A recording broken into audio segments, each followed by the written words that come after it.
that I need another notch on my belt. If you're looking for a six-pack, muscled up kind of man, better look somewhere else. It's bacon time. Hey, what's up, everybody? I am Aaron Papa Bacon Ludwig, and welcome to Dads with Bacon Talking Sports for this February 19th, 2025, where we did not have a show last week. We had a few issues and just decided, you know what, we're going to take a week off, and we came back this week. So we'll be talking a little bit, just recapping the Super Bowl since we didn't have a chance to talk last week. And then we're going to jump right into a little NHL Four Nations talk, some MLB, and kind of go from there. So why don't I bring everybody on this week? We got Charles, we got Adam, we got TJ. How are you guys doing? Hey, man, doing great. Doing great. What's up, fellers? And you're not signing Aaron Rodgers there, Charles? Absolutely fucking not. We don't want that trash on our team. No, we got our own AR problems, okay? Yeah, you too. Oh, well said. Yeah. Well played. Yeah, I wish Steve was on the show this week because, of course, his Steelers are the ones that are seem to be in the running for Rodgers. So and now the Rams. He said he'd love to go to the Rams if it doesn't work out with Stafford. He's his agents, I believe, is that what he said? Starting to push that. Yeah. Yes, okay. No, had not even heard anything about that, but I could see that. Okay, I could see that because I guess the Browns. It sounds like the latest report is that they're talking to the Rams about trading for Stafford to bring him in, possibly. They'll give a first round pick. They love doing that. They'll be the only ones in the NFL that will. They'll give three. They'll give three first round picks the next 3 years. They'll give them. Yeah. Let me ask y'all: how do the Rams possibly think that this is fucking reasonable to ask for a first round pick for a dude that's talked about retirement for the last 3 seasons? Like that doesn't check out in my book at all. There's no way you get a first round, but no, like a third round. Yeah, that's all I'm giving. Yeah, it sounds like the Browns might offer a third round, but I mean, you can't fault the Rams for at least trying. I mean, if you get somebody to sucker somebody into giving you a first round pick, why not? I would. It'd be the Browns. If anyone's a sucker in the trade, it's a Browns. Very true. Very true. Need to get rid of some of their picks. Yeah. Okay, so let's just kick it off with some talk about the Super Bowl. As fly, Eagles, fly. Oh, by the way, did you hear during the parade? Apparently, some jackass Philly fan threw an unopened can of beer and hit it. I heard they hit Lori, the owner. Oh yeah, square on the forehead. Yeah. Just if it had missed him, it would have, I think, hit his daughter or something. Yep. So what a bunch of idiots. I mean, I'm sorry. Oh, and they were hanging Kermit from a noose too. Is that? Y'all see that one? Can we talk about something good from the parade? Saquon Barkley spots out the ball boy, who I don't know if he missed the boats or whatever. He missed the parade. Barkley sees him, grabs him, and hoists him over the rails, having the arm around him, and they're all having a good time. That was cool. That was very cool, and that's the reason why I ended up watching the game. Well, I watched the game because my wife wanted to watch it, and so I was kind of stuck anyway. But Saquon Barkley seems like a class act, so I'm happy for him. I'm happy for Jalen Hurts too. He's not a bad guy. I don't, but so some of those fans. Biggest Jalen Hurts truther since Alabama.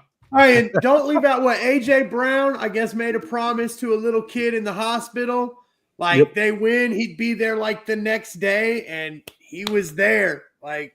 Yeah, and I think he said he hadn't even gone to sleep yet, maybe, or something, and he was there. So just a couple of, despite the Eagles fans just being absolute trash, man, there's some class from their players. So that's pretty cool to see. Very true. Very true. What I thought was really cool too is like, it's like the Wawa around us is run by a guy from Philly.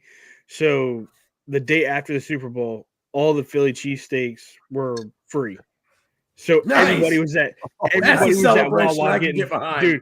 I was behind it. I got a Philly cheesesteak sub, and then I got Philly cheesesteak mac and cheese. Oh, dude, I was a fat man on Monday. Nice. Hell yeah, Philly cheesesteak mac and cheese. I want to try some of that, dude. Hang on. Speaking of Philly cheesesteak, call my Uber Eats. Where's this place at? There is a restaurant around by me, and they have a Philly cheesesteak Benedict. It is absolutely delicious. They have that Philly at Waffle cheesesteak. House too, man. Yeah. We have Philly cheesesteak egg rolls. Omelet. I don't have Waffle Houses up here, Charlie. They don't exist in New England. Yeah, they What? do. You What? in Connecticut? Yeah, I'm not in Connecticut. Fucking. I'm not driving to Connecticut for a Waffle House. God, Boston is such a shit. But aren't they? Hold on. New England.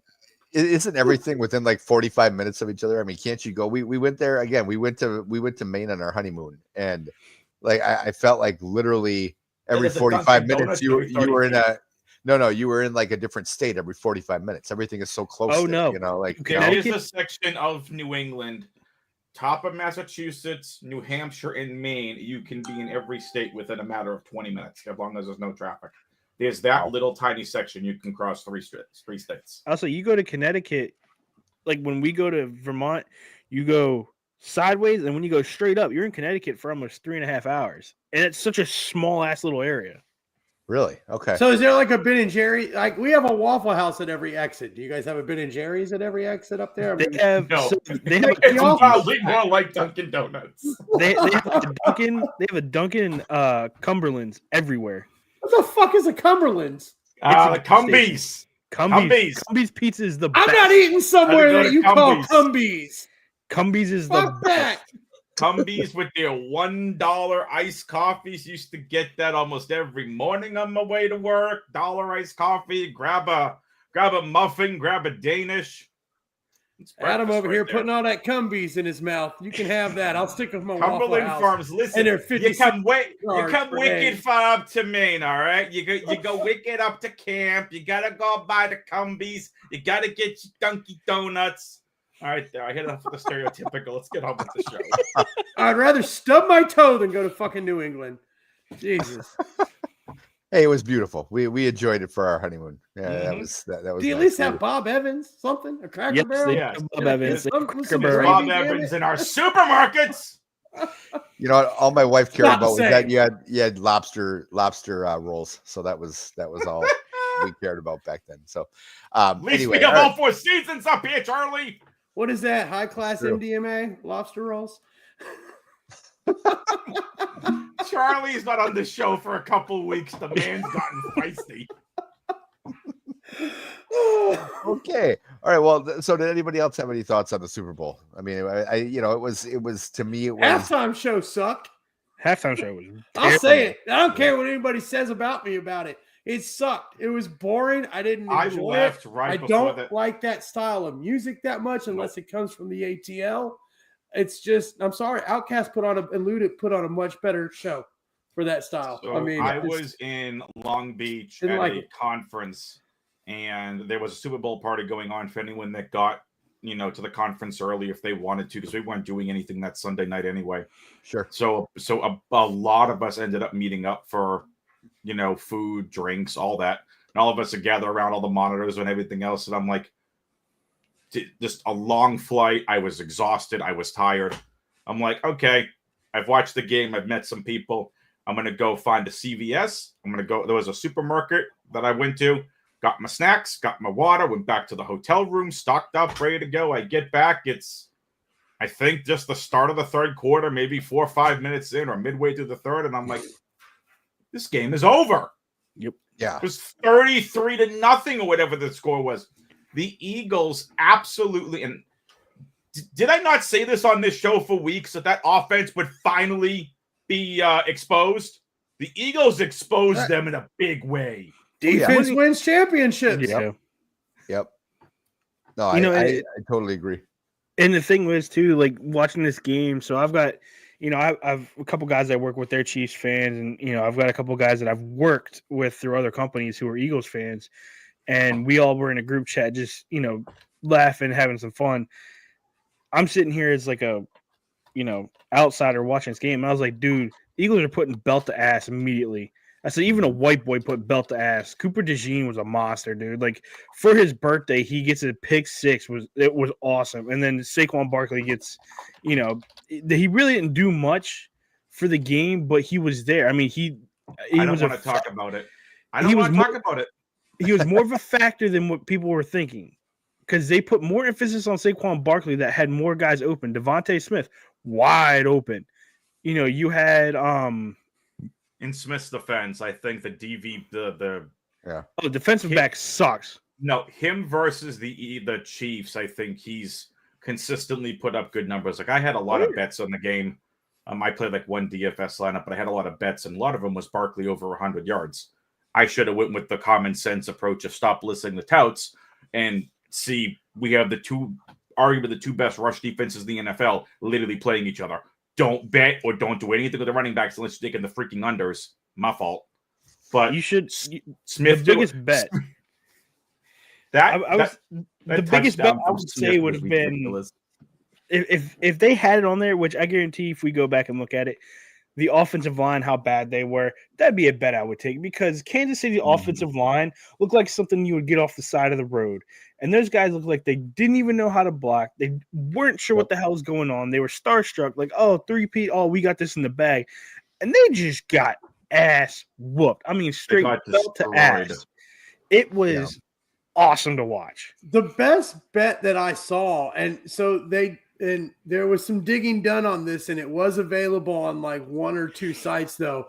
But there was one or two sites that actually had Cooper DeJean anytime touchdown, and it was like plus 1,400. Yeah. Wow. That's a good man. I mean, don't get me wrong. The game itself was awesome. Garbage time touchdowns did nothing from Mahomes.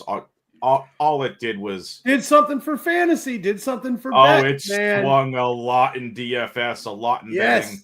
Worthy can continue to show up that he can be a burner. That offense is going to look drastically different next season. They're going to lose Hopkins. They're going to lose Juju. They're going to lose Hollywood Brown. You're going to get Rashee Rice back, and you're going to have Xavier Worthy. It's not a bad double combo to have for Mahomes, but you need to continue to invest in the draft, because you're most likely going to lose Trey Smith. You're not going to be able to pay him the $80 million to get him back. I think Hopkins is out. You think I don't know, man. I feel like he's probably only got 1 year left in his career. Really, he's a first ballot Hall of Famer. I'll say I think he wants the ring. He does want the ring, but I also feel like if he feels like his time's coming up, I feel him going back to like Houston to retire as a Texan, because that's how people see him. Yeah, I can see that considering I don't think Diggs will be back there. So if you have Nico Hopkins back, Tank Dell done most likely is done for the season. He might be done. He might just be done. Yeah, that's a hard injury to come back from. Dislocated kneecap. No, thank you. Yeah. Does Kelsey come back? Kelsey retired? I don't give a shit about him. I know you don't. That just depends. Did he propose yet? Yes. No, I put his head in the fucking toilet. No. Did she say yes? Yes. He's done. He's done.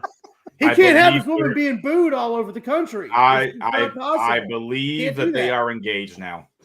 Nothing's been said, and I will tell you right now, I use Travis Kelce as a fucking mop with that ugly ass haircut. Put his head in a fucking toilet and just scraped his ass around my house. I could be wrong. Dude, I thought I saw a story about it. Worries. Did you see his fucking outfit before the game? Again. Hey, look, I get it. You're all about Taylor. You ain't got to dress like her. Okay? Like, put some man. I was wondering if that's where he got it from, was her wardrobe. Straight out of her closet. I'm telling you. He slept over. He woke up and, baby, I forgot my clothes. I'm going to borrow some of yours. Here you go. I mean, she's as tall as him, so might as well. Oh, shit. And they both deserve to be booed that game. Yeah. I could have seen something wrong. I thought they were engaged, but besides the fact Eagles are Super Bowl champions, we are in NFL draft season, combine next month. Yep. And all the people that have declared, man, this is going to be interesting. You got TJ's Texas Longhorns that are going to have at least one player in the first round, Jahdae Barron. Charlie's going to be all sorts of excited because his team's going to get Tyler Warren with the 14th overall pick. No. The Colts are trading their first. You guys know that this is the first draft in I talked about this earlier in the season. As of right now, it still stands. And I forget what did I say? It was like 16 or 20 years. this is the first draft that all teams have their first round pick right now, their own first round pick. Yeah, it's really this weird is the year. first time. It's like, in forever. I can't remember weird year. what it was, but the Colts are going to trade their first round pick this year for a first round pick next year because we need ammunition to go after Manning. Yeah, it's going to be a lot of the Arch Manning sweepstakes, and you've got Drew Allard, you've got 2 first round picks next year. Get it for you. I'm sorry if we can talk about the NFL draft later. If I see Arch Manning in a Colts uniform, is part yet. I can talk. I got to start getting my NFL draft research. But anyway, I was going to say, God, the chat's going to be full of freaking rookies again. Did I mention I'm thinking about actually statting everything out this year? Are you going to go to the combine? I would love to go to the combine. Someone invite me. Like a wet dream for you, isn't it? Like I would love to be at the combine. Yeah. I'd love to be at the combine to try finding a fucking job and at the same time watching the rookies. Are you kidding me? I'd be networking with everyone to the stands. Okay, so let's move on to the Four Nations tournament, NHL All-Star. Now, what was that, by the way? First of all, let me ask it's still you guys going on. Thursday is the last game. Going on. Yep. Let me ask you guys this though. And I know some of you, like especially Charles and TJ, follow hockey more than I do for sure. Did the NHL All-Star game? I mean, don't get me wrong. I'm actually enjoying this, but did it need this? I mean, this was kind of the overhaul. Better.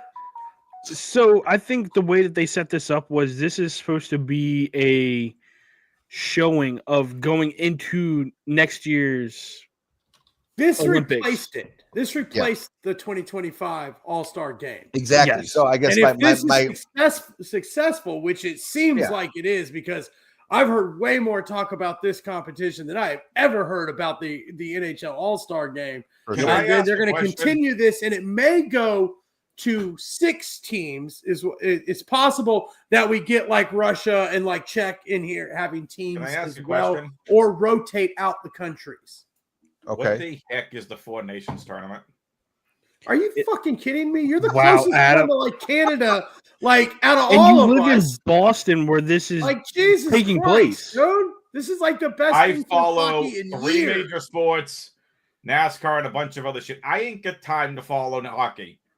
Wow. Finland, Sweden, Canada, and the United States all have representation in the Four Nations tournament. Basically, what it was is a round-robin tournament with Olympic scoring. So 3 points for a win, 2 points for a shootout win, 1 point for a shootout loss, right? The top 2 teams, after everybody's played each other once, which we clinched the spot because we won 2 in a row, so we came out with 6 points in our first 2 games. Because we go to the champion ass to Canada. Yep. Yeah. Whoo, man. What a game. So is this like the NBA Cup? Is this like a new mid-season tourney, like an NBA Cup? This is replacing the All-Star game this season. Okay, now I understand. It's got so much chatter, and people are all over this. And look, that Canada versus USA game, like that was the best thing that could have happened for this tournament. After that, you can't say no to this next year. And I guess there's a couple of countries that are a little butthurt, so they're talking about maybe doing like a 6-team round robin, which I don't think that would be bad. Some of these guys could use 2 weeks off really to recover. I mean, they are relentless. They take a beating and just keep going, force them to have a little time off.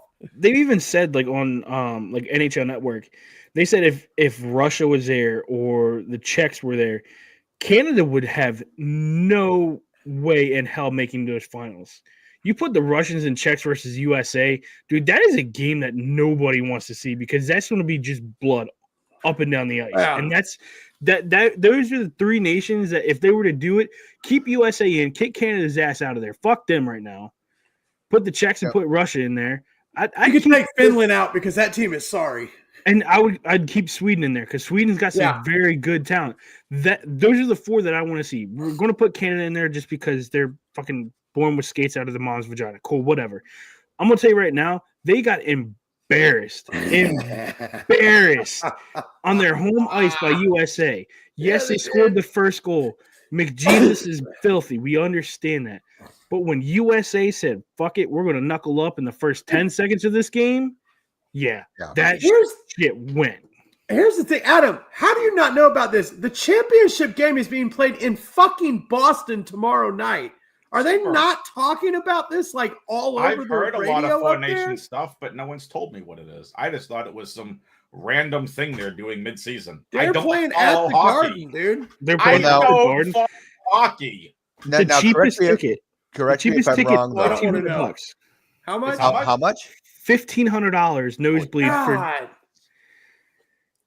Man, now, correct me if I'm wrong. Correct me if I'm wrong, though. For next year, they're taking a 2-week break, and then like they're not having this because the Olympics will be next year. Correct? Yes, I had heard that that'll be the first time the NHL is allowing the players to actually compete in the Olympics. It's been the first time since like 2000. Well, actually, 7 or 8. Because I remember Jonathan Quick, Ryan Miller were for Team USA. Jonathan Quick doesn't even have it hard in a while. They are going to have an All-Star weekend. Oh, so they still are having sure? Because I had heard this was going to be the All-Star weekend. Basically, was going to be the Olympics next year. On the NHL website, it's got 2026 NHL All-Star Weekend, UBS Arena in Long Island, in Elmont, New York, February of 2026. Oh. Okay. So I don't know if that'll just be like they maybe for the guys that don't go to the Olympics, they might have they may need something to keep them going. Skills challenge. But let's see what it says here. Scheduled to be held in early 2026. I think so. We're looking at, I don't even want to call it the gold medal game. I just call it the championship game. Yeah. And we've got USA versus Canada, which again, this is round 2. Yep. If Canada let's just set it from the first game they had. All right. Everybody knew this was going to be a hostile crowd. It's Canada. It's in Montreal. Those fans are always rowdy. They're ignorant as shit. They're worse. I feel like they're worse than Philly fans. And USA comes in there. Ooh, that's a tall order. First national anthem is us. And what do? They straight boo. And it wasn't one of those like a few of those boos here and there. Oh no, that whole arena erupted in boos. And they even said before the national anthem, do this with respect. This is screw the government. These guys are out here to have fun, to show you guys what hockey's all about. And of course, Canada just boos. Yeah. When the Canadian national anthem went off, I'm going to say this right now. I was sitting in my bed and I had the biggest middle finger up in the air and I kept saying, fuck Canada. And all I could think of was South Park. Fuck Canada. Blame Canada. Blame Canada. Yeah. Dude, and it was, McDavid again, beginning of it, 3 fights, 10 seconds in, the Kachuk brothers. That was awesome. I will say the JT Miller fight, he never should have fought. That dude's like a whole 5'11". The defenseman was like 6'12". That was a bad fight. But JT Miller, they gave it to JT Miller for the win. Even though he fell. The goalies fight too. That would have been awesome. Yes. That's how the game should have ended. Yes. And you've got all that hype, all that emotion in the beginning of that game, and then McDavid scores. Awesome, cool. That crowd got rowdy. JT Miller comes back in and scores. That right there quieted them.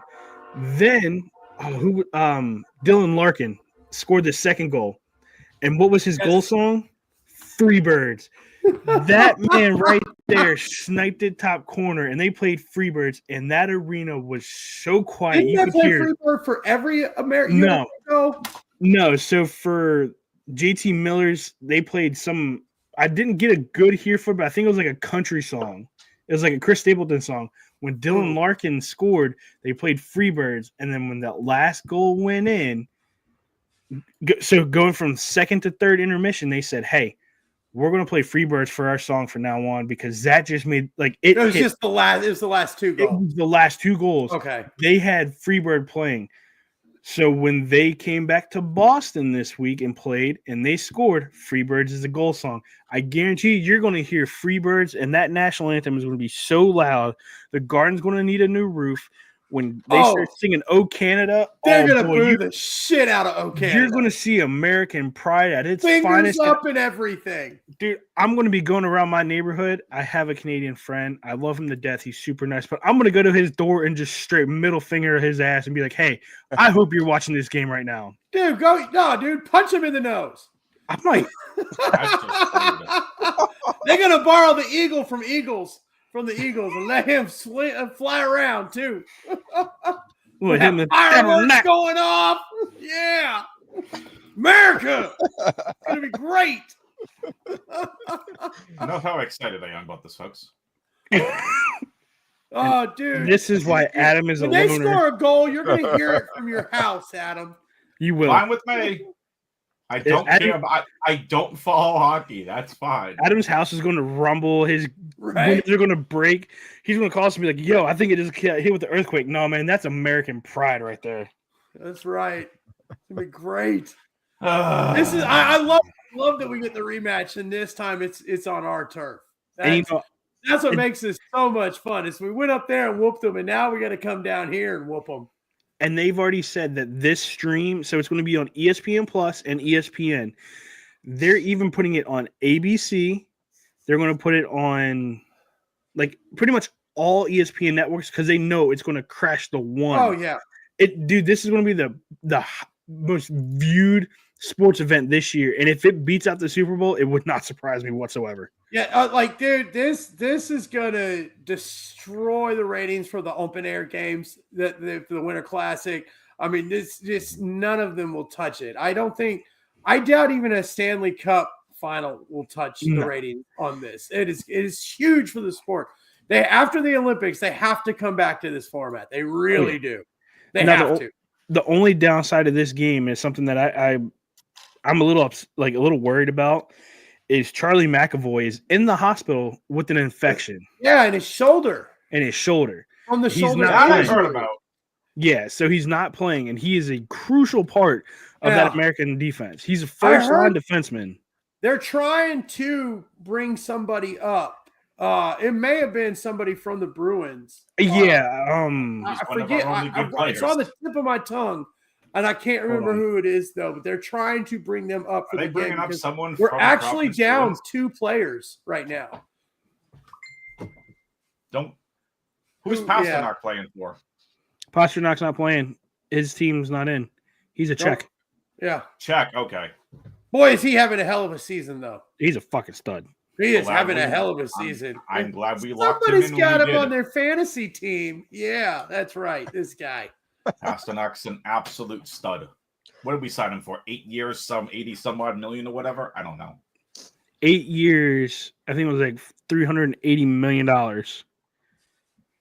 There's no hockey contract with. I was going to say, are you serious?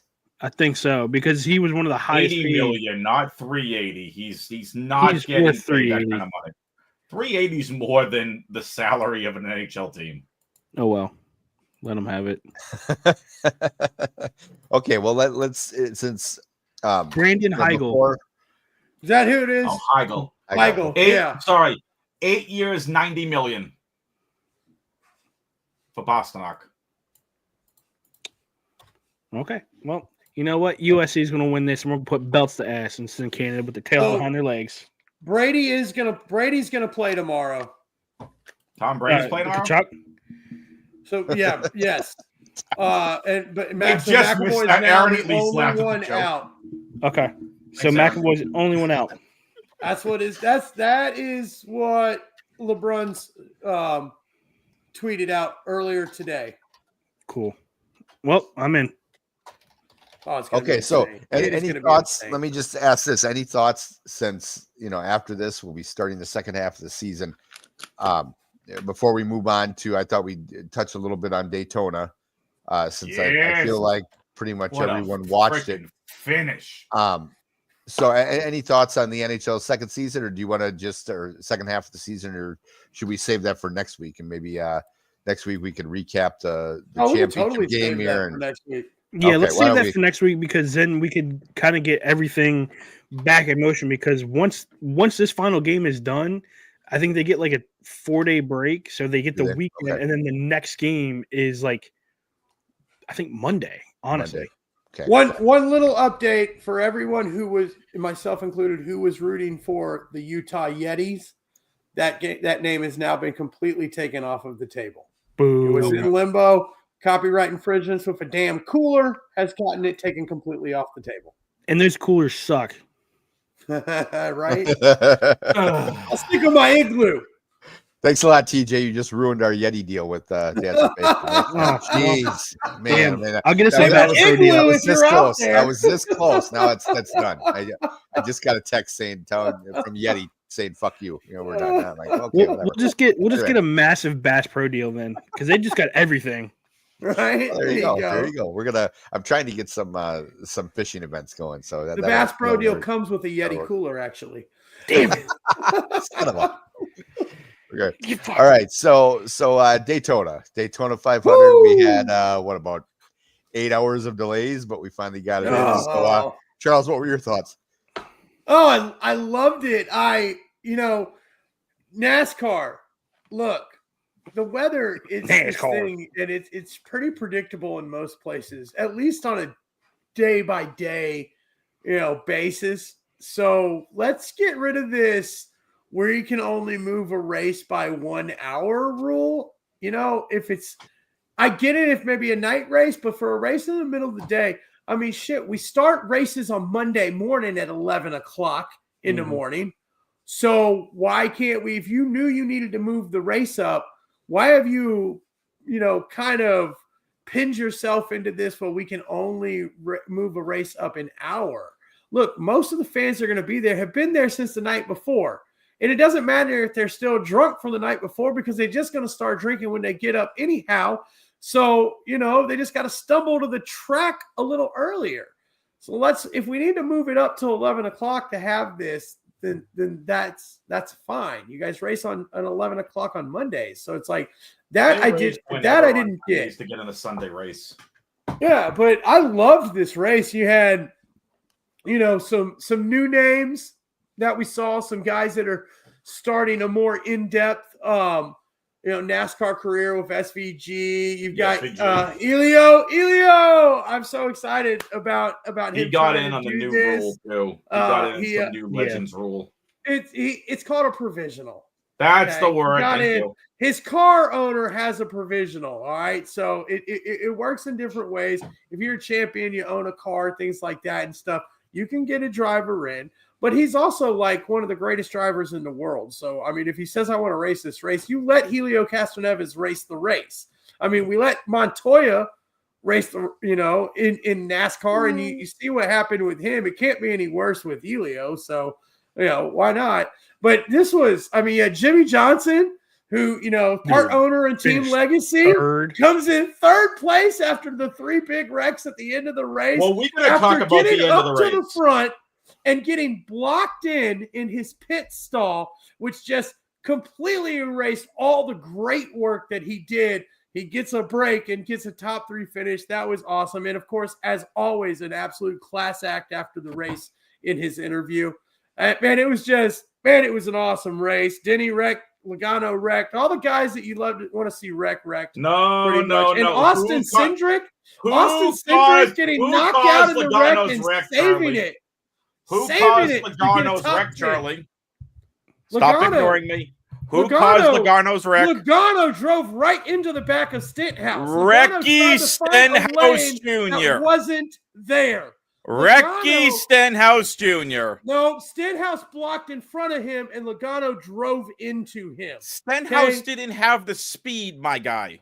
All right, really? Then why was he in front of him? Because he was getting pushed. Logano had arguably Daytona. He's one of the best restrictor rate placers in the circuit, man. He always performs well. He can take any car. I'll give him plenty of cookies as long as I can get a Sunny D off of his ass. Logano drove into him. Logano caused that wreck. Logano had nowhere to go. Logano had nowhere to blocking. go. You block. Mm-hmm. I agree. In racing. Can we all agree that into it? Can we all agree that we're all glad Ryan Preece is okay? Oh yeah. Okay, yeah. So what a ride he went for. So I told you guys I know him and his cousin very well. His cousin did my tattoo. Heck yeah, that's cool. We talked this morning. We were on the phone for a little bit this morning.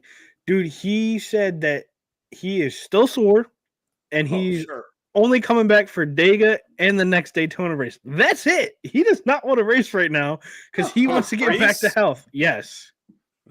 Oh, that's interesting. Well, and I mean, Atlanta is now basically a restrictor plate race now too. Yep. It's a super speedway track now too. I'm thinking about man, if I can figure out a way, I may go down there. I may drive down 2 hours to Hampton, hour and a half down to Hampton, and check out that race. But so I could rip that up and repave it back to old Atlanta. No. I like freaking super speedway after super speedway. Dude, we have this new one's actually nice. We have enough cookie cutter tracks, man. I don't want to see some. Why do you want a half track? You have the race. You have the race. Restrictor plates and then another freaking super speedway. Yeah, super speedways are more exciting than mile and a half cookie cutter tracks, dude. I'm just quite happy. Seriously, I can't stand a race where by the way, one guy can just leave everyone.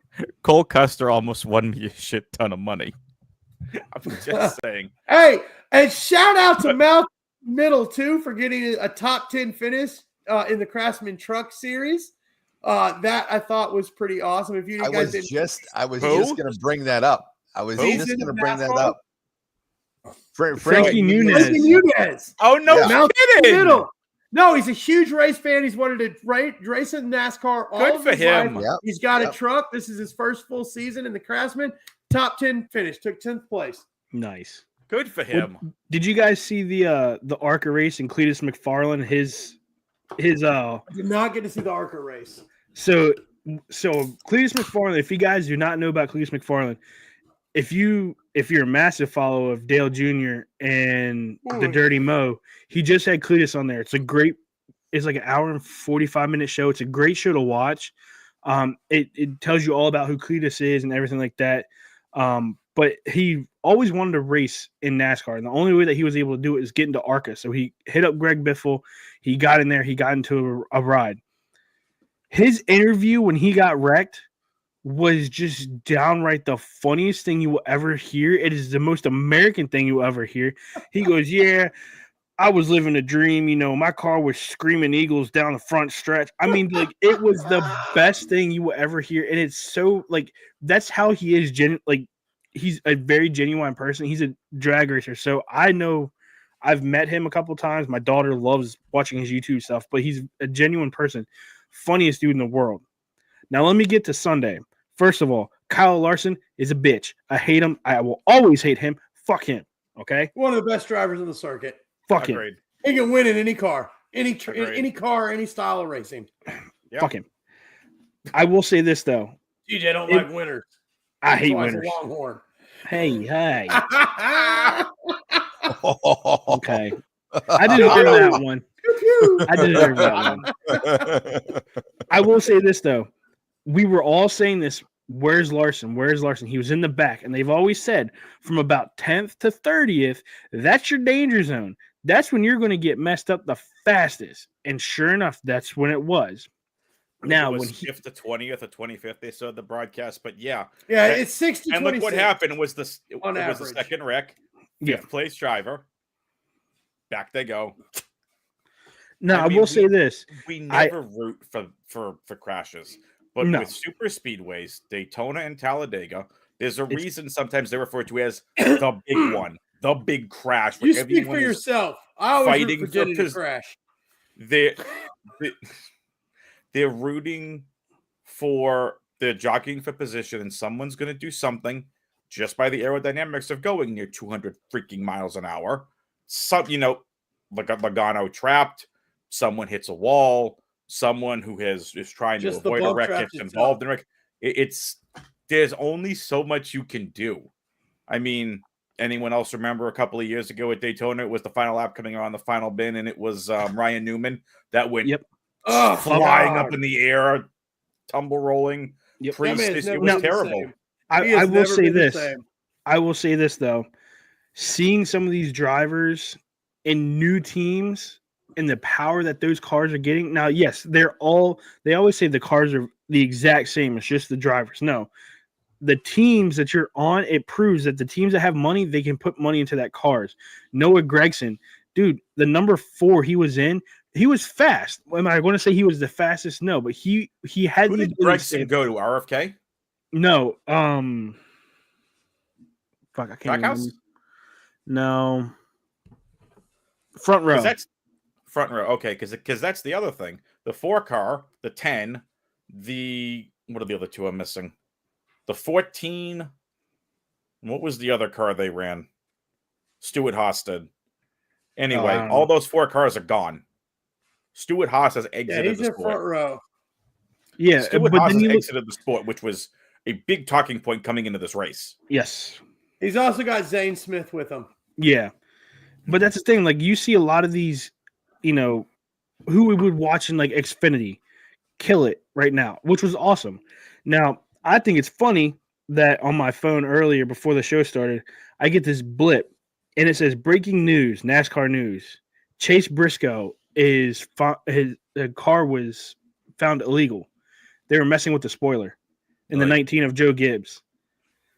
So that he's on a 2-race probation. The team lost $100,000 in fines.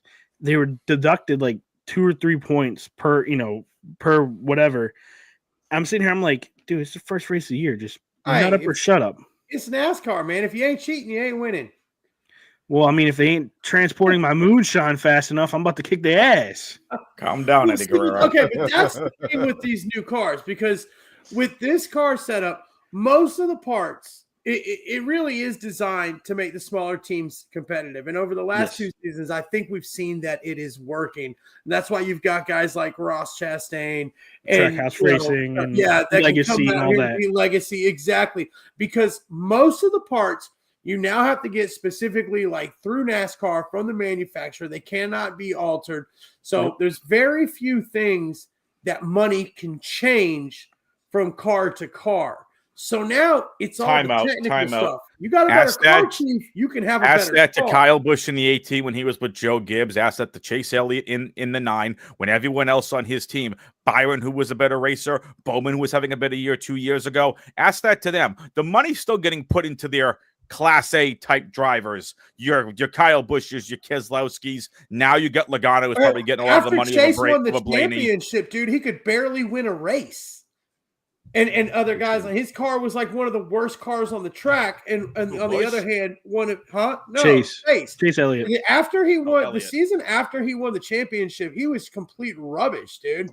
I don't know if it was a hangover or what. It took him almost the entire season to get it back together. I mean, we've seen 2 years ago, whenever it was, 2 years ago, we've seen these new cars show that anybody can be competitive, but your crew chief and your team matters. What you can get away with on the car, what you can figure out on the car, that's where the extra speed comes from. And not to mention, William Byron had one of the best pit crews last year. That's why he was. Look at Michael McDowell, man. McDowell, you can put that guy in pretty much anybody's car, and on a restrictor plate, he's got a chance. He's one of the best. He's got a chance. I will say, and I'm going to give a huge kudos, and I think you guys will agree with me, Justin Allgaier for Junior Motorsports. Yes, that was one of the best viewings and showings I've ever seen. The dude made it through all crashes and still finished top 10. And that is Allgaier a low-funded team by standards. How is Allgaier not in a cup race? Like, I know he's been in Xfinity for ages. How is he not in a cup car? He's been back and forth. Yeah, he's been back and forth for years. For a long time. Not since I've ever been paying attention to NASCAR. He doesn't excel on the cookie cutter tracks. And primarily until a few years ago, that is what the NASCAR schedule was. They've done a very good job at integrating more road courses, more short courses. We got the Roval. I love the Roval. We got the Chicago Street Race. I mean, or is it Chicago or Nashville? Where were they? It's Chicago. Right? Yeah. And then you've got Chicago Street Race. We've got, a much more broad playing field for the different styles of drivers, which has also allowed some of these guys to compete more. You know, I mean, it's not just your mile and a half crap anymore. And who did it affect? Keselowski went from good equipment to meh. Didn't do much last year. Busch, well, he's got his own team now. He's building it up. First season, Kyle Busch in 11 seasons straight did not win a race last year. He's old now. Because he went from great equipment to shit equipment. It's not the equipment. It's all the same equipment, man. That's the thing. If it's not the equipment, then why couldn't one of the best drivers in NASCAR dude, he's been driving for 40 fucking years. He doesn't have the reaction time as these young kids anymore. And the same thing that Denny Hamlin. It's past his prime, I do think it has a lot to do with the equipment. But anyway, here's the thing. Do you understand now how the cars are beat? How the cars are built? Now, this now, not like back like 10 years ago, not even back 5 years ago. The parts are now sanctioned. You have to get the exact same part as everybody else for building your engine at the exact same price. It takes $350,000 to build a NASCAR car. Okay, like that. Yeah, I'm sorry. So what now? It takes $350,000 to build a NASCAR car. You know what I can do with $350,000? You have to get all the same parts. All of these cars are now running the same parts from the same manufacturers for each individual specific part. It's all about your driver, your crew chief. Maybe it's just that now that everybody else has got good equipment too, Kyle Busch really ain't that good. He's just another pain. I'm not a Kyle Busch fan. I wasn't defending I'm just saying. Maybe that's what it is. Maybe that's what you're seeing. Him. It's not that he's digressed. It's that the competition has a more even playing field, so now they all can compete. That's what new cars bringing to NASCAR. And you look at all these, I would say monster powerhouse of programs, Penske's, RCR, Hendrick, stuff like that. They're all on a level playing field. Yeah. It all comes down to the tuning. It comes down to the drivers. It comes down to pit crew.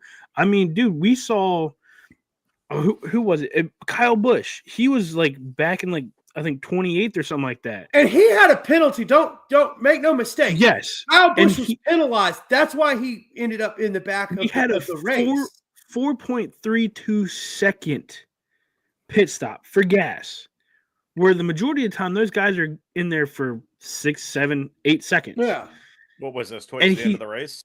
This was towards the end of the race. Halfway through that, he got the penalty. He made it back up into the middle of the pack, got up there with Austin Dillon, and he's one of the most aggressive drivers in NASCAR. And that's fine, but he's able to do that because he can drive it like he stole it. And you put I will say it right now, and I had this conversation with a buddy of mine this morning, and we were talking about Daytona. I see the 3 teams that are going to make it to the championship this year: Penske Racing, Hendrick Racing, and RCR. Nope. And here's the thing. Now, here's one thing where money does come into play.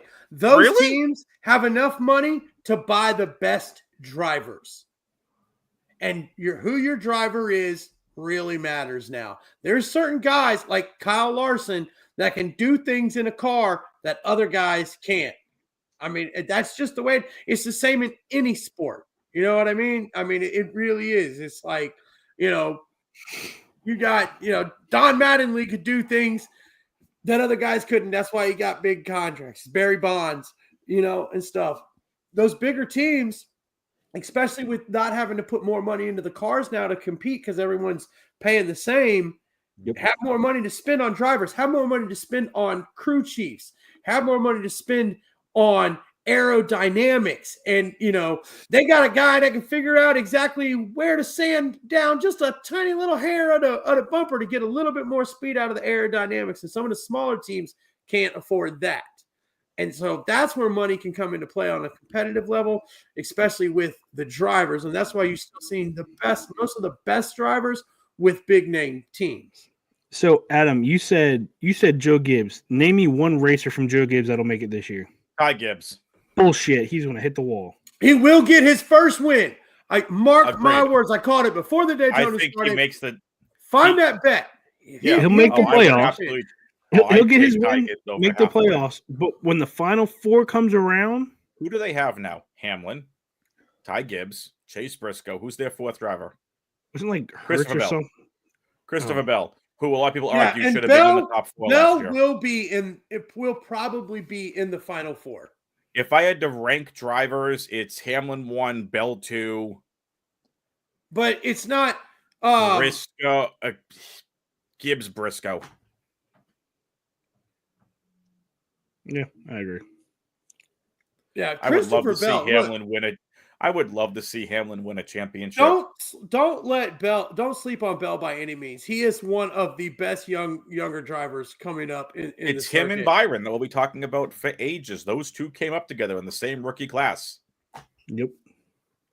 All right, Byron came up the year before. He can Bell, win Bell on was any a type of phenom. track as well. Bell was a phenom in Xfinity. Was one of the best drivers to come through. Byron's an amazing story. Congratulations to my boy William Byron for taking his second in a row Daytona 500. And he's the fifth driver in NASCAR history to win 2 Daytona races, 2 Daytona 500s back to back. Last one to do it was Denny Hamlin a couple of years ago. Wow. That's some rare company. Okay, so let's move on to baseball here. We are going to be starting something, and we've been talking about this. I've brought it up numerous times, and we just never got around to doing it. But one of the things that we want to start doing more of, especially for some of our shorts and things like that, are card openings as well as card auctions. So tonight we're gonna do some card openings live on air for the first time. And but first. Okay, since we're bringing up baseball, and obviously, everyone now is started up with spring training, and I wanted to now, like I had said to you guys earlier before the show, I was hoping Ben could be on here because he's the other Brewers fan besides me in the group, and I wanted to get his take on this. But there was there's been a lot of talk, especially among Brewers fans, the Brewers community, just about,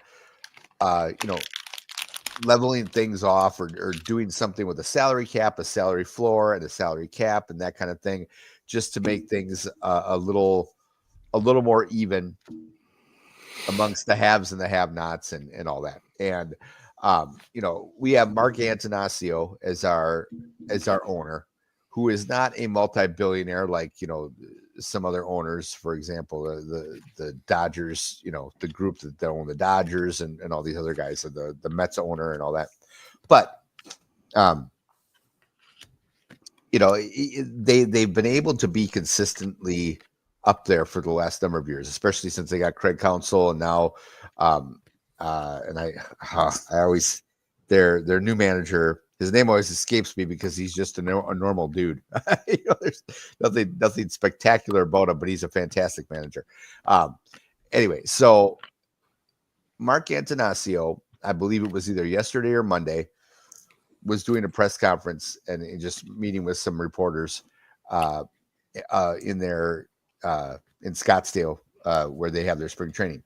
And one of the reporters asked him a question, and the reason I want to pose this to all of you guys is, so TJ, I know you're an Astros fan, Adam, a Red Sox fan, I'm assuming. Okay, Charles, I know is a big Braves fan. So I want you guys to put yourselves and think of what your reaction would be if your respective owners said this. Okay, so and I'm going to kind of paraphrase because I don't have the quote up in front of me, and I'm afraid if I bring it up, my computer's going to crash because that's what happened before our show started. So I don't want to do that.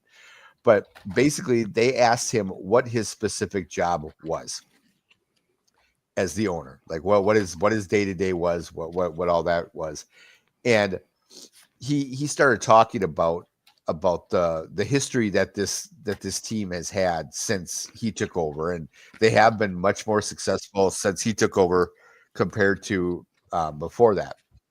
And he made the comment that something to the effect of, is my job to win a World Series ring for this team, or to put an entertaining, fun product on the field where that provides numerous opportunities for families to come and have fun. And it's gotten a lot of uproar in the Brewers community, because now there's a lot of fans calling for him to sell the team and all that. I don't want to jump to that yet, because I know there's a lot of much worse owners that we could be stuck with than him. But it's one of those things that you wonder, okay, Mark, did you have to say it? You probably didn't have to say it. I mean, it's, because yes, your job is to put an entertaining product on the field. Now, in my opinion, as a fan, the way you do that is by putting your team in the best position to win a World Series ring. I mean, that's to me just makes sense as a fan. Maybe it's too simplistic or whatever. I don't know. But so, Adam, let's start with you. If the Red Sox ownership came forward and was like, well, is our job to win a World Series or to put an entertaining product on the field? Like, what would your reaction to that be? All of Boston would be in an uproar. All of New England would be in an uproar, and there would be calls to fire the owners and get them out. And people would then start pitching in their hard-earned money to buy the team. Okay. All right. That does not fly in Titletown. Okay. So TJ, what are your thoughts on that? And again, I want to get to the old card opening, so we don't have to dwell on this a ton, but I was curious if Brewer Nation was overreacting to this or if it was about kind of right on. What are your thoughts if the Astros ownership said that? I think if the Astros ownership said that, they would honestly tell him to get out of town, because, a lot of times it has been that, they just want to put something on the field just to have a team. But nowadays, I think it is, you hear from a lot of owners, apparently not the Brewers, but you hear from a lot of owners saying, we want to bring the World Series back to Boston. We want to bring it back to Baltimore, Houston, Atlanta, somewhere like that. It's in every sentence they talk about. So I think if it said like, oh, I'm just here to, to put something on the field to put asses in the stands, that's your owner right there that feels like Jerry Jones. He's here just to put asses in the stands and only bring the good players in that won't do shit. He's there to make money, not win championships. Yeah. Well, yeah. So, okay. So Charles, did you hear what I was, okay, I was listening. All right. So what are your thoughts? If the Braves ownership said that, what would your thoughts be? I would expect nothing less. If I don't know, the Braves are owned by Liberty Media. It's basically at this point a real estate company. Like, okay. I mean, seriously, they want to make profit off of the Braves. That's their goal. We have down here in Atlanta, we have, accepted the fact that we win championships because we have good players and we're always in the running because we have good players, but it's not because of ownership. It's because of our GM. He's the only one that cares. Now, if AA came out and said that, I'd be pissed. I'd be like, no, shut up and do your job. Your job is to get us a championship. But as far as the ownership, and it's different for us. We're owned by Liberty Media. There's not like one, like family or something that owns it. So I would expect nothing less. But here's the thing. I do believe that as an ownership, it is your job to provide a quality entertainment at an affordable price to families while trying to win a championship. I mean, he's not wrong about the concept of what we're trying to do here. I mean, that is what it is. I mean, this is a sport, but sports are for profit. I mean, this is why the guys on the field get paid so much money, is because these teams make so much money. So I get it. I get it. I mean, on one hand, that is what the owners are trying to do. They're not just in this to win championships. Some of these people, this is part of their livelihood. So, Well, and I guess I take it with a grain of salt. Yeah. And when I heard it, like I said, I mean, the Brewers have been more successful. I mean, I'm almost 50 years old. I don't remember the 1982 World Series team that lost to the Cardinals. And other than that, we had it was lost to the Cardinals. Yeah. Well, I do. Yeah, I do remember that. But I mean, I was only 6, so it's like I wasn't watching every game, or going to the games with my parents or anything like that. But other than that, it was, with the exception of the last decade where they've been fairly successful for quite a while. My frustration with the Brewers is that I feel like every year our biggest hope is to win the division and then catch lightning in a bottle and and hopefully like just catch on fire and pull the World Series out of our rear ends. I mean, like I don't like it's the only way y'all are gonna win it. Yeah, I mean, we're never going to be favored in a World Series or in an NLCS when we have to go against the likes of the Dodgers or the Braves or the Mets or whoever. And I throw the Mets in there only because they have I believe they actually have the highest payroll right now in even higher than the Dodgers in all of baseball. If you don't include all the deferred money and all that crap. But so I guess when I heard it, I was like, he probably didn't have to say it, but at the same time, the best way to put an entertaining product on the field is to do what you can to put a World Series product out there. I mean, that's like no families want to keep going to games over and over again every summer just to watch their team get their ass kicked. It's like, well, and that's the thing too. Like when you look at, I'm going to take the Orioles for example. They sucked for years. I mean, shit, we bought outfield seats for like $2 a pop. Yep. And, we could take the whole family out for multiple games a week. And nowadays, since they're winning, tickets are going up 30, 40, $50 a game. So I think when you look at it, I don't know. I feel like that's a sour taste in a lot of people's mouth. And I mean, like, for me growing up in the Baltimore area, I've got two teams I can literally drive to go watch a game. I've got the Nats and I've got the O's. And, if I'm feeling frisky, I'll go to Philly and start a fight. But sometimes I don't even want to do that.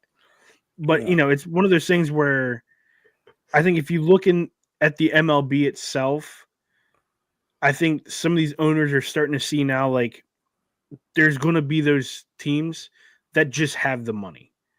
They're going to put asses in seats because they can bring around big name players that look like a championship caliber team.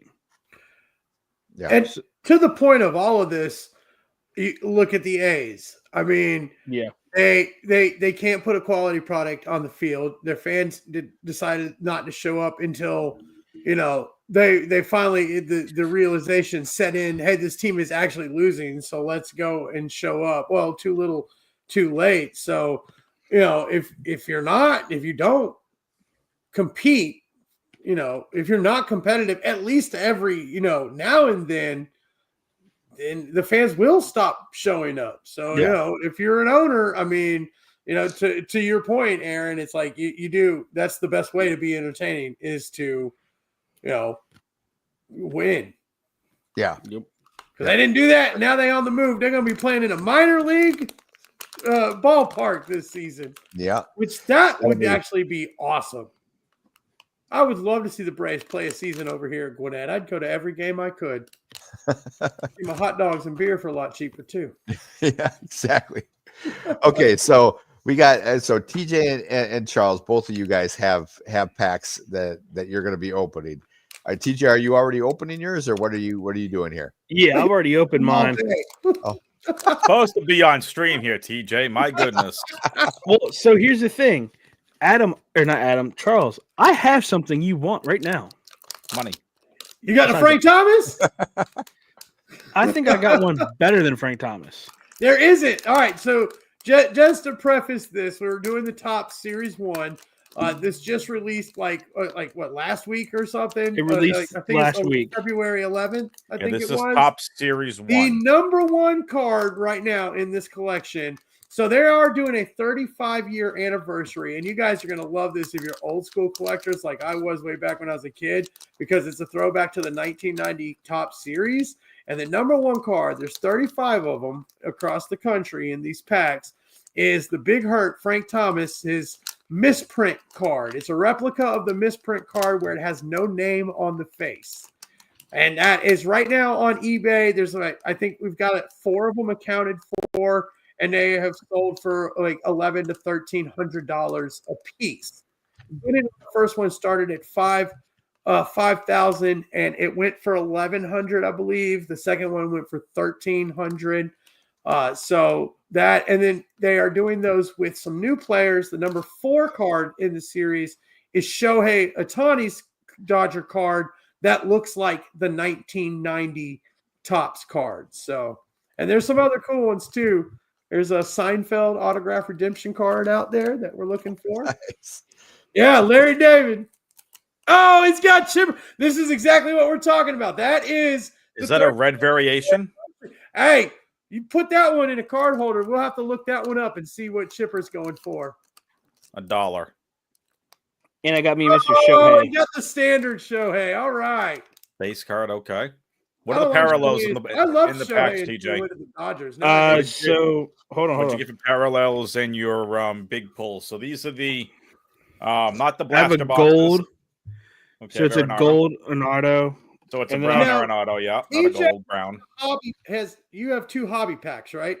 No, these are 2 retails. Retail. Well, we got retails. He opened a hobby pack earlier today. Yes. Okay. Then I've got Stars of the Game, Guerrero Jr. Nice. Hey, number 1 fantasy first baseman this season. I'm calling it right now. Carlos Carrera, Stars of the MLB. Nice. Mookie Betts. Insert, nice. And now with the retail packs, there's 3 retailers that are selling these with exclusive hollows that are red, blue, and something else. The red will be Target, blue will be Walmart, and I can't remember who the other one is. I think green green. There's a green one in there. No, I think so. I also got this. Now I got to look into it, but it's a Yamamoto Future Stars. Stars. Okay. I don't know if the Future Stars are kind of considered like faux rookie cards. Yeah, and then outside of that, I got this Outfielders 2024 All Tops team, Juan Soto. Nice. All right. And then I got a bunch of rookies, so I got to look those up. You did get one. There's out of the top 5 rookies, you pulled number 4. I did pull number 4, and I already have it sleeved up. Yeah, it is a. You got Dylan Cruz. Jacob. That's number Wilson. 1. Jacob Wilson. Nice. Jacob Wilson. That is the number 4 right now, rated number 4 rookie card for this collection. I'm getting most of this is from the Topps website as well as Sports Illustrated, who is actually going to be putting out. I guess they put out an article on baseball cards on the Top Series every week, so that'll be useful. All right, Charlie, let's go. I'm itching to see a pack opening. Let's go. What do we got here? We need to switch you over to your phone so you can start Ryan showing this Jeffers, from a top-down position. Jake Irving. All right, we got a triple card here. The leaders. Oh, Chris Sale, Wheeler, and American. Yeah, all right. Can we see that one right there? There you go. Oh, you got one as well. I got a triple, with my boy Chris Sale on it. I got NL leaders of batting averages with Ohtani on it. All right, yeah, I've got the ERA leaders. So Sale, we got Zach Wheeler, and we got Shada on there. All right, we got a Cedric Mullins. Oh, you got a SETI? Yeah, Cedric Mullins here. Let's see if we can get this one in the shot. There we go. Maybe. Yeah, well, I'll have to find a different background to use for this better one. Royce Lewis. Oh, we got Vlad's a regular standard card. Vlad Senior, Vlad Junior. Vlad Junior. Yep. We got another triple leader. Wait. Home run leaders. Ohtani, Ozuna, and Schwarber. Okay. All right. I got Arcia. I got my Braves. Got my Braves going here. I got a whole bunch of Braves over here, man. They're all yours. Oh, I got Christian Yelich standard. We got Connor Joe, Blake Dunn, Toglia. Oh, I got Xander. Got Xander's. So this is Xander's Padre card. So this will be the first one in the Padres uniform. Oh, wait, hold on. I think I got one of those. Medea, let's see here. Yep, Xander Bogaerts, if you guys didn't see off of his camera. Yep, got Jordan Alvarez up here as well. Hell yeah. So Nolan Arenado, I'm pulling some good some players in here. Let's see, what do we got? Oh, Ranger Suarez, Reese Hines, Hunter Green, good up-and-coming pitcher, just by the way, for fantasy purposes. Keep an eye on Hunter Green this year. Mitch Keller. Oh, greatest hits. My man, Travis d'Arnaud. Sweet. Yeah. I got a Wyatt Langford. That's a good rookie. Oh, Brooks Lee stats. The stars of the MLB. I got a Brooks Lee. And I got Julio Rodriguez. Stars. That's a cool looking card. I don't know. That's a good card. Yeah, look at that. That is a cool looking card right there. Stars of the MLB are nice. Yeah. Got him. Julio. All right. What else we got? Let's see. We got they're really making a lot of different stuff in here. We've got Dub and Drench on a square. And this is somebody I don't even know. Let me see. I can't see. Yeah, there we go. It looks like Boston. Yeah. It is the Boston Red Sox. Oh, yeah. Dump and Drench. There you go. Yeah, there it is. Yep, that's the one. No. Spencer Steer, Brandon Marsh, John Gray. I got an American League. I got a Baltimore Orioles team card. With all that's them winning for the playoffs. And then Suarez. So no rookies and no Frank Thomas, but a fun pull for sure. These are all the rookies I just pulled. I just pulled at least 12 rookies. I got two of those triple headed. Now there's one of these three player cards. There's one with Aaron Judge on it, and that's a pretty valuable card right now. I'll have to go back and look to see exactly which one it is. But the Travis d'Arnaud greatest hits. That is the go-ahead grand slam, his third home run of the game. That was the April 19th. That was when he came in and hit 3 home runs in the game, with the last one being a grand slam. That was a hell of a game by him. So as a Braves fan, that is a very fun, awesome card for me. And then so I got the Brooks Lee stars of the MLB. So that'll be a cool one. And then the Julio Rodriguez. These are some fun cards. I like the art. I did not pull any of the anniversary cards, so I'm kind of sad about that. I like that one. Like yeah, like that one. I'll trade you Julio for Chipper. I don't know. Pull another pack, and we'll do pack for pack. All right. Yeah, but I do have. We will get some more packs. We'll have some. I'll make sure to get some packs every week here. So I do have. Let's see. 1, 2, 3, 4, 5, 6, 7, 8, 9. And let me just say too, all right, doing this 14 rookies. One of the things that I'm most excited about is this is a great way to get your kids into baseball. This is probably how I got into baseball when I was younger. Oh, for sure. I'm chasing Big Hurt because Frank Thomas was my guy when I was 12 years old and stuff. But these new stars, this will be a great way to get your kids into it. I plan to, if I can find them, we will get some Pokemon packs and AJ, he's popped on. Adam has met AJ several times. He used to like to pop on our Friday night show when he was still awake. Right.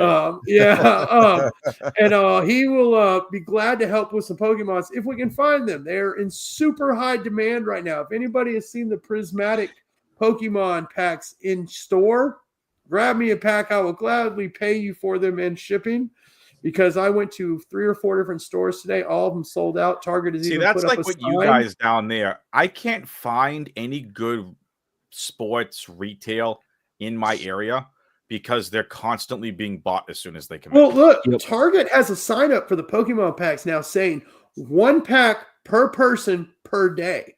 And then they're still sold out. And I talked to the guys at GameStop and I talked to the ladies at Target, and both of them told me the same thing. People are calling up there, finding out what day they release, and they are standing outside before the doors open to get in and buy the Pokemon packs. This new Sword and Shield series that just dropped is like huge. It's in high demand. I went on the website. You can't get any on the Pokemon website right now. You can find some of the trainer boxes which have 11. One of the trainer box, or one of them has 11 packs in it, but they're like $60 to $110 depending on where on the internet you can find them. So, but yeah, for all y'all out there, y'all want to get in on this, man, this is a great way to get your kids into some baseball, which we need. Adam and I are waiting for Papa Bacon to buy us our $1,000 box of cards.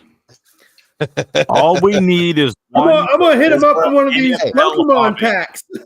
Get us one Prism NFL hobby. TJ and I will literally do a stream when we just break them. We'll sell off teams. It's all good. I'll take the Panthers because I have way too much Xavier Leggett. I take the Cowgirls. For those that are listening, let us know, like, what do you want to see us open? They've got race car drivers. They've got AJ. Earlier tonight, before we came on, AJ was in there watching card openings of soccer. Yep. Pack and all. Yeah, so they've got that. We also have WWE. There's a whole NHL out there. Yeah. Yep. So, and the big thing too is if you guys do want to see us do that, you need to let us know ASAP, because these cards are flying. Especially these first series MLBs. Yes, they are still stacked. I mean, when my wife showed me a picture of the racks, I mean, they were filled, but that's not going to be for long, because there are cards that people are hunting for. It's just like last year, they were looking for like one of one patches, like the debut patch. Yeah, Paul Skeens was the biggest one. That little kid in California. The little kid in California picked it up. 11-year-old kid in California. And that was in January. Yep. It wasn't found until January, like 2 weeks before the 2025 cards come out. So, I mean, the hunt is real. So, right now we're looking for that no-name Frank Thomas. That's the one we're looking for this year. Yep.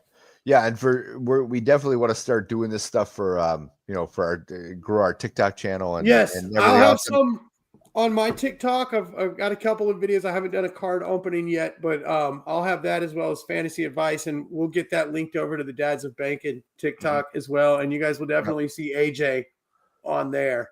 I'll have our website up by this end of next week for sure too. So I'm actually working on the Dads of Bacon website and all that. So we'll figure this all out. I mean, obviously, look, like I like collecting sports cards, yes, but I'm not gonna sit there. I keep throwing away a bunch of base cards. For me, it's all about the chase. Can I get something, buy it low, flip it high? That's to me all what it's about. For me, I use it as a way to make money by finding cards, flipping them. But I have a Chris Olave gold RPA out of 10, 8 out of 10. I can't sell that card. No one wants Chris Olave. Fine. I will keep it in my PC or personal collection. He was my favorite wide receiver next to Jameson Williams coming out of that draft class. For me, that's a card that I can either keep as long as I want because I'm a fan of him, or I will eventually flip it when he goes to a good team and actually goes to not get concussed all the time. Like, truth. It's all about flipping for me. Like, I could have sold that card. I bought into a break for 125, and RPA raw sold for 300. Right? Like when all the Wembanyama rookies came out. Oh, it was mayhem. The super refractor, I'm sure, went for stupid money. When they were looking for the LeBron triple logo man, that thing went for stupid money. Like, to me, I enjoy the chase. I enjoy finding some of it. And like I said, I'm investing a lot into Xavier Leggett. I'm trying to find some rookie Bryce Youngs. I'm trying to find rookie J-Jets. You can buy low on certain cards and players. Marvin Harrison Jr. is not going to be that expensive. You can probably find him at a discount this offseason. You're not going to find Neighbors at a discount. BTJ is going to be through the roof. Lad's going to be through the roof. You find players that are low if you want to flip, that you believe in that they're going to do well, buy them up, and then when they start having a good season, you flip them high. And buying in the offseason, especially like right now for NFL, we're all focused on the incoming rookies. Hey, Charles. Forgetting about some of the rookies that were in the last class. I just went off of your Tops Ripped right, for the rookies. Yes. Kind of. Okay. That one, right? Which one is that? Brooks yeah. Brooks yeah, Lee. Jordan Yeah. Lee. Yeah. Nice. So that's another one I just picked. You got one. You got a really good pack. I'm trying And to look, see. did I mention there is a listen, y'all? There is. I haven't locked down how many of these are out there. It is going to be more than I think 35, which is what the Frank Thomas one was. But there is a Larry David autograph redemption, the Seinfeld card in these Topps packs. The first one that's been on eBay sold on Valentine's Day for $3,000. That's out of a pack that was released on February 11th. Yep. Somebody already sold that for $3,000. So it looks like I may have another one too, but I have to look at that picture again. I have a bunch. We'll get back to us next week. Yeah. I will probably have a lot of cards by next week. Sounds good. Okay. All right. Let's do our 4 minutes on 4 minutes on high here, guys, and we'll start. Yeah, we'll definitely do some more card openings next week and whatever. Okay. Adam wants to go first.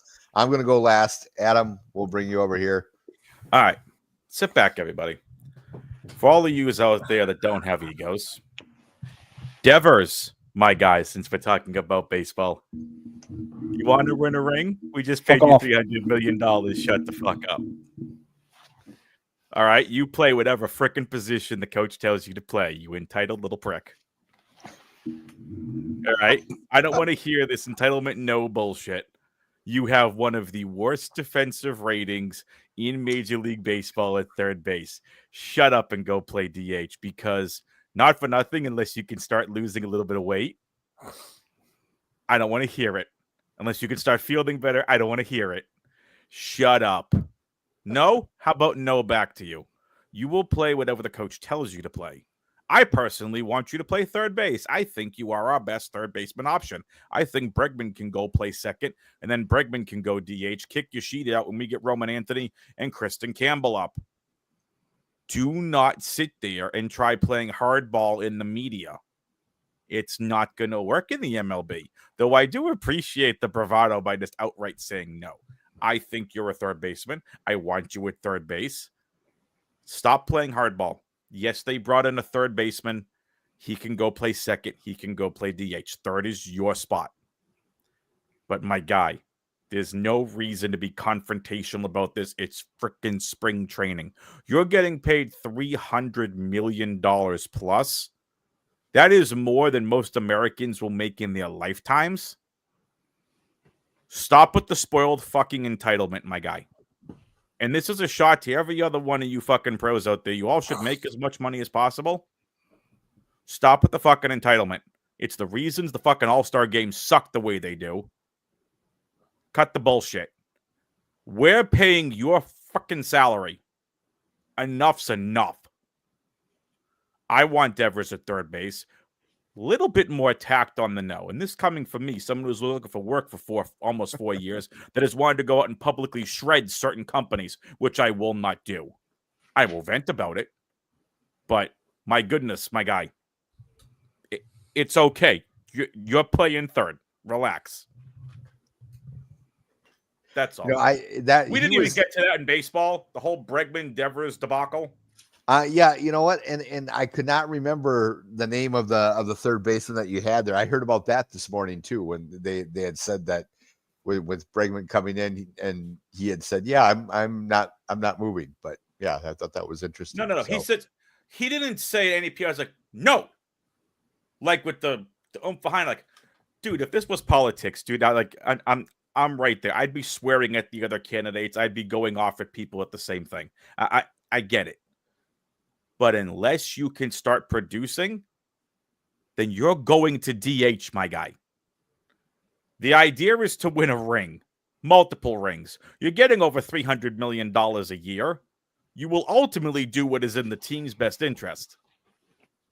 Or should we trade your ass for someone else? Because do not put that by Boston fans to start throwing that BS out there. They're going to want to trade one of the best third basemen in the MLB. but your defense is terrible. I think he had, what was it, 40 plus 50 runs lost last year on defense. One of the worst in Major League Baseball at the position. So just improve on it, saying, no, I'm working on it. I'm working on my defense. The position's mine. Would have been way better of a context than just no. Yeah. Yeah, for sure. How about no, I'm working on it. What do I got to do to get better? Yep. I'm all for being blunt. Dude, this is another thing we didn't get to. What we think of the tier list of who had the best offseason. Red Sox won by a mile. They addressed pitching. They addressed starting and no, they didn't. Relief, and the Dodgers won. Sorry. They don't count. They're in a tier of we have too much money. They can literally go bend over and kiss my you-know-what. Frickin' need to stop spending so much money. And that's a whole nother topic for another day we can get into. I was going to say, we could do that for an hour. We had to talk about that for an hour. That's a 4 hours on high. Because we're all off at the others. But no, like we address starting pitching, we address relief pitching, and we have Devers, our superstar, signed to a multi-year $300 million+ deal. You bring in Bregman, you put him at second base, even though I think he is going to absolutely suck at second. It is one of the toughest positions in baseball to play. DH, Yoshida, I'm fine outing and trading him if Roman Anthony and Christian Campbell are anywhere near decent. This roster 1 to 7 is stacked. You can even add Connor Wong at 8 and Rafala at 9. This roster is stacked. They got to stay healthy. But Devers just maybe just a tad bit more tact. That's all I'm saying.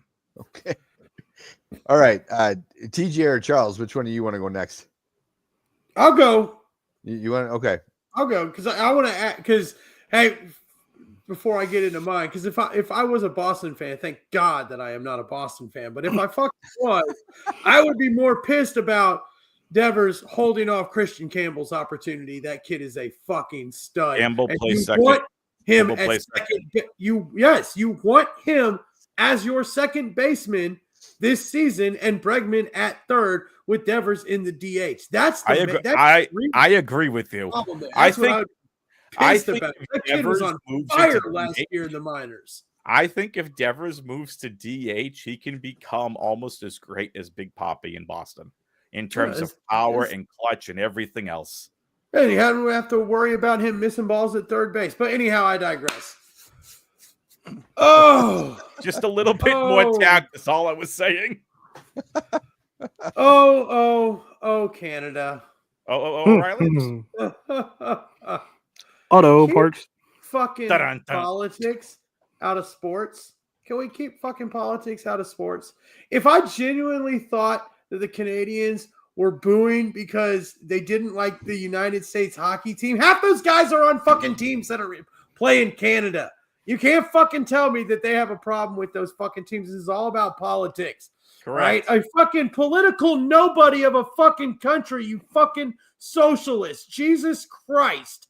Like, who the fuck are you to criticize anybody's politics?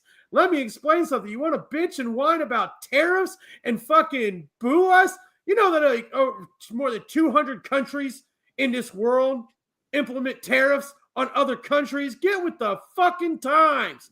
Just because you guys want to be fucking nice to everybody and stay out of everybody's shit, that's not how the real fucking world works. Let's keep fucking politics out of sports. Let's just let sports be sports.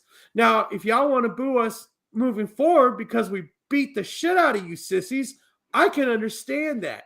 But to come out and boo another fucking country's national anthem because you want to have a tissy fit over some fucking tariffs and some fucking shit that somebody who has nothing to do with sports is saying, or some political shit. I mean, what the fuck? Like, y'all a bunch of little nanny pusses. That's what y'all are.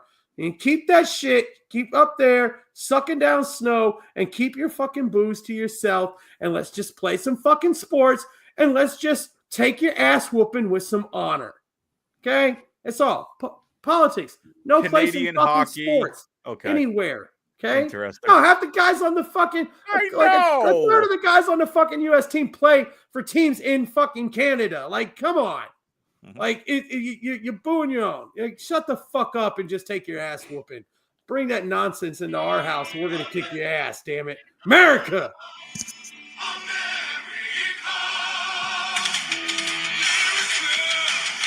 Fuck yeah! All right, I love it. That's all I gotta say. That's all I gotta say. All right, go Braves. Fuck the Dodgers. Oh man, I think we're in consensus on that. In here is the Dodgers and their fucking overspending. Yes. Yeah, I would say so. TJ, you got anything for your 4 minutes on high? I do, and I'm going to single out one person. They're in Georgia right now. Charlie, it's not you. So that's a first. Mr. Ben Cleveland. Ooh. You were supposed to be a free agent this year. Instead, you want to go out and get a DUI and say, "Oh, I've only had 2 to 3 beers." Your blood alcohol was 2 times the legal limit there, sir. You're a big, hefty man. 2 to 3 beers ain't going to fuck you up. You got kids here in Baltimore who look up to you. He had his own football camp, I kid you not, next week. Had 130 people going to it. None are going now. They don't want their kids around that shit. And this is not just for Ben Cleveland. This is for every athlete that kids look up to. You got to think about that. Kids are looking up to you. Don't do stupid shit. Henry Ruggs killed somebody. What do you think is going to happen when another kid sees that and say, I could do the same thing when I'm older? Money does not make you invincible. Nothing does. I could cold cock you in the face. You could sue me to oblivion, but that still doesn't mean that you're better than I am. We still bleed the same blood. Ben Cleveland, you're the biggest dumbass I've ever seen. You were about to get banked with another team. You just lost that opportunity. Get an Uber. Yes. All right. That's another 4 hours on high right there. We can talk about how athletes. I used to live in a county that he grew up in. I used to live up there in Toccoa. That's Stevens County. That's where he went to high school. I don't even know who TJ was talking about. He's a guard for the Ravens. That's going to be a free agent. He was supposed to. He's a Georgia boy. He's from Georgia, and he was supposed to get big money. Here's how I look at it. Another 4 hours on high segment, Aaron. And this is now the second one. Athletes, money, and responsibility. Yep. Buy a driver. That should come with every NFL contract. I shit you not. A personal driver. I would agree with that. All right. So now I'm my turn, and I am going to take this away a little bit from see if I could share this here. Uh-oh. All right. Now, TJ, you got something to share. Can you guys see this picture here that I got? Yes. All right. So a little over 2, I want to say it's 2 years ago. This little guy right here is Finley. That lovely lady is my niece Becky, and she and her husband Devin found out some of the worst news that any parent could ever find out, which was that their son Finley, who at the time was 4, if I'm not mistaken, had leukemia. He had some issues with his. It was the weirdest thing. He had some issues with his. I believe it was his heel kept bothering him. They thought maybe he messed it up, like if he was, running around or whatever. And the doctors kept saying to him, well, just give it a rest, give it a week or 2, and it'll be fine. And it wasn't. And they finally decided to do some blood tests, and that was when the doctors shared that news with them. It has been a long, I think, a little over 2 years. And Becky and Devin, if you see this and I'm mistaken on the time frame, I apologize, because if you ask my wife, she'll tell you I'm terrible with, and they know Angie very well. You ask Angie and she'll tell you I'm terrible with time. But I know it's been a long 2 to 3 year period for them. But today he was actually able to have the port removed. And let's see. he was able to have the port removed. And the port is what they would use to do his all of his treatments anytime they need to do, like, if you're not familiar with cancer and leukemia and how they treat it, that's I don't know if they do it with adults, but that's what they do with for him at least, and I think for most kids is they do the port. That's where they put any kind of medication into them and that kind of thing. And so he was able to get that out today. He is cancer free or leukemia free. Yeah, all right. And Let's go. They say the saying that they've been using is "fight like Finn," and that kid is one of the bravest, toughest little guys you'll ever meet. And so I'm just want to say very, very thankful that to God, thankful to the people, and I know Becky and Devin would say the same thing. Very thankful to the people at St. Vincent Hospital here in Green Bay on the top level they have. I know in Wisconsin here, Milwaukee is where the Children's Hospital is, but here in Green Bay, St. Vincent Hospital top floor is where they have kind of a smaller children's hospital. That's where he's been going for all of his treatments. They did a fantastic job from what Devin and Becky have said. And it just, the outpouring of support for them and for Finley and for Emerson, his twin sister. Actually, he's a twin. Mm-hmm. She's been awesome. She's been a trooper throughout the whole thing, and So anyway, just that's my 4 minutes on high. I just want to say congrats to Finley. Love it. Congrats to that whole family. They've been through hell over the last couple of years, and just very, very happy that. Way to go, Finn. Now, yep, I'm sure he'll. I think he still has to go, for checkups every year or every 6 months or whatever. But he does no longer has to go through the spinal taps or anything else. Which phenomenal. Some of the shit he had to go through, I tell you what, as a 50-year-old, 48-year-old, I would not want to have to go through it. And he went through it. And from what Devin, his dad, said, he's been, even Devin was impressed with how tough Finley was through the whole thing. So absolutely. Anyway, that is our show. I started crying when I pinched my finger today. This man just went. Man, it's tougher than I am, and I played a real football. Fuck. No shit. All right, before we end the show, I want to clarify one thing on my 4 minutes on high. Okay. Oh boy. Devers is the third baseman here. I just wanted I wanted to see it handled a bit more tactfully. Again, I have a different perspective considering my views on politics and the world, and a lot of frustrations considering I've been looking for a full-time permanent job for almost 4 years. I've had plenty of temp jobs and other stuff on and off, but it gets to a point where you just get a little pissed off at times. And, that kind of puts in perspective with me. It's like, yeah, that's why I can't post shit I want to on social media or say things that I can't say to the right people. Yeah. He is the third baseman. He should be the third baseman. I just want to see it. Just wanted to handle a little bit more tactfully. That's all. Oh, yeah. For sure. Adam, you still want a Hurts jersey? You got a Hurts jersey for me? I love my boy Jalen Hurts. Get me a Breggy jersey. I'll get you a Hurts jersey.